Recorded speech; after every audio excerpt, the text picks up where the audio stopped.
Having given a basic overview of spousal love, we can now describe some of its distinguishing features. First, and extremely important, is the exclusivity of spousal love. In a spousal relationship, rewarding on account of virtue occurs bilaterally, with each person seeking to reward the other to the best of his or her ability. But this kind of reward for virtue is unique in its necessary exclusivity. If a person directed it at more than one other, then neither of the others would be rewarded sufficiently. One only has so many physical and mental resources to devote to spousal relationships in general. These resources can be channeled toward a variety of functions useful in cultivating the relationships. For instance, one could share information with one's spouse that would not be suited to the ears of others, not because it is shameful, but because it is private and deeply personal. One could engage in activities with one's spouse of both a physical and an intellectual nature. One could provide assistance, advice, and moral support to one's spouse. But if one had two spouses, one would need to share the same information with each of the spouses separately, for intimate information is not readily shared with an audience greater than one. Even greater difficulty would occur in the need to repeat the same activities with each spouse. After all, if each spouse only perceived a fraction of one's character and behaviors in the realm of spousal love, then it would be impossible for either spouse to fully ascertain one's virtues, and therefore to determine which virtues deserve rewarding and how. In any relationships other than spousal ones, individuals must necessarily be content with conveying less than a full impression of themselves. One's acquaintances, co-workers, friends, hierarchical superiors, children, and parents necessarily only perceive certain aspects of one's personality and actions, rather than the whole. This is not problematic, provided that the aspects which are perceived are those without which the specific relationship in question would not be possible. But a spousal relationship is not about accomplishing concrete goals, expressing gratitude, cultivating competence, or even enjoying good company. Rather, it is about rewarding virtue. And one can only understand a person's virtue by understanding the whole person, or as much as can be understood about him or her given spatio-temporal restrictions beyond one's control. Efforts at wholly understanding and rewarding one person can be combined with efforts at partially understanding and rewarding others, as everyone outside of spousal relationships does in friendships, working partnerships, and hierarchical family ties. But efforts at wholly understanding one person cannot be combined with efforts at wholly understanding any others. The intimate activities pertaining to spousal love cannot be fragmented in their objects, or else they necessarily become partially allocated, and thus unfitting rewards, for virtues that are constituted in the totality of each of one's spouses. The necessity of unfragmented spousal love furnishes an explanation for both the exclusivity and permanence of desired spousal relationships.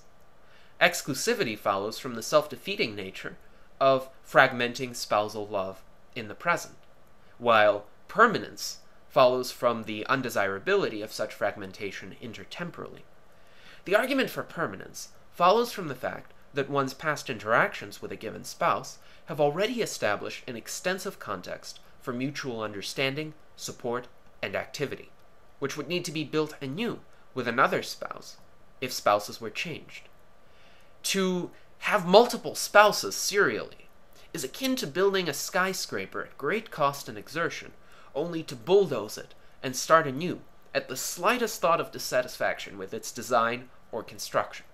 It is wasteful, imprudent, and self-sacrificial to abandon an existing relationship in the richness of its context simply because one is not pleased with all of its aspects. To say that spousal love arises from a desire to reward virtue does not imply that there is only one person in the world who can be worthy of any individual spousal love. But it does imply the need to pick one of possibly many such worthy persons, and to invest oneself in wholly rewarding that person's virtue, and not the virtue of other possibly worthy candidates.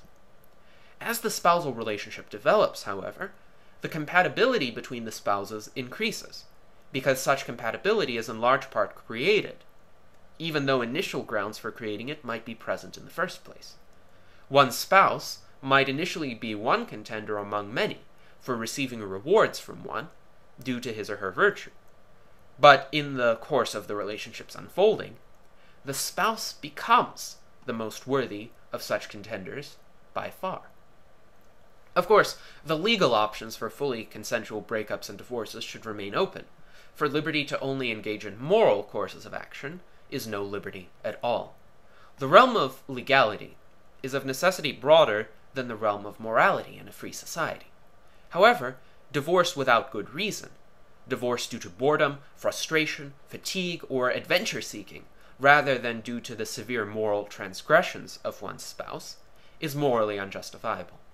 This does not mean that one should presume to judge the validity of the reasons for particular divorces, whose contexts one does not know well.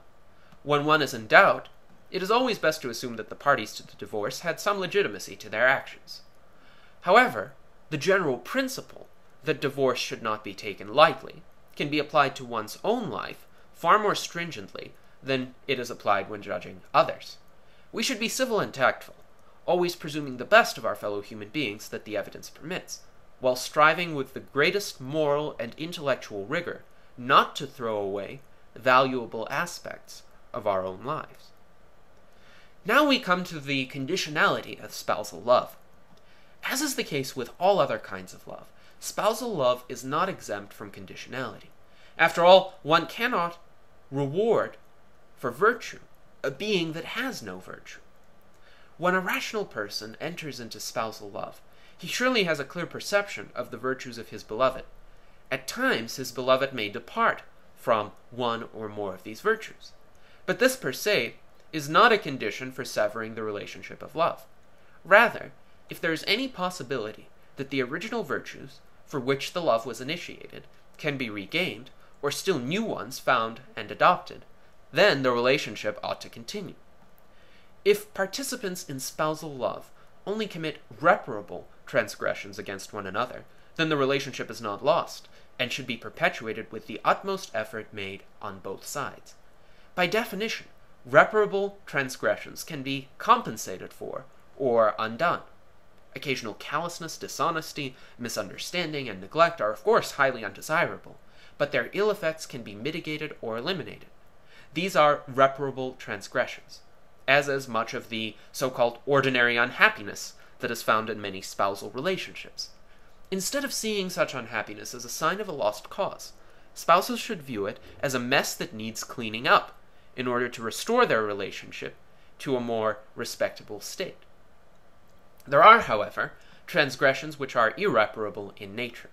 Among these are murder, including infanticide, the infliction of permanent physical injury, the waste of large amounts of another's money by one who cannot make it back, adultery, rape, and emotional abuse of the kind that scars a family member for life, whether that family member be a spouse or a child.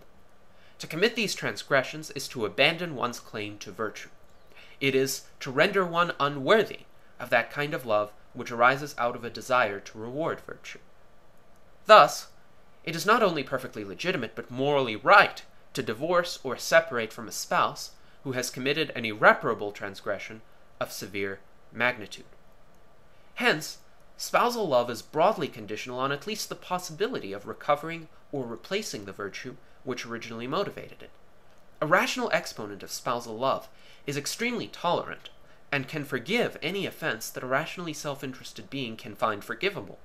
He or she is patient and does not demand immediate results, knowing that long-term improvements may often come in imperceptible increments.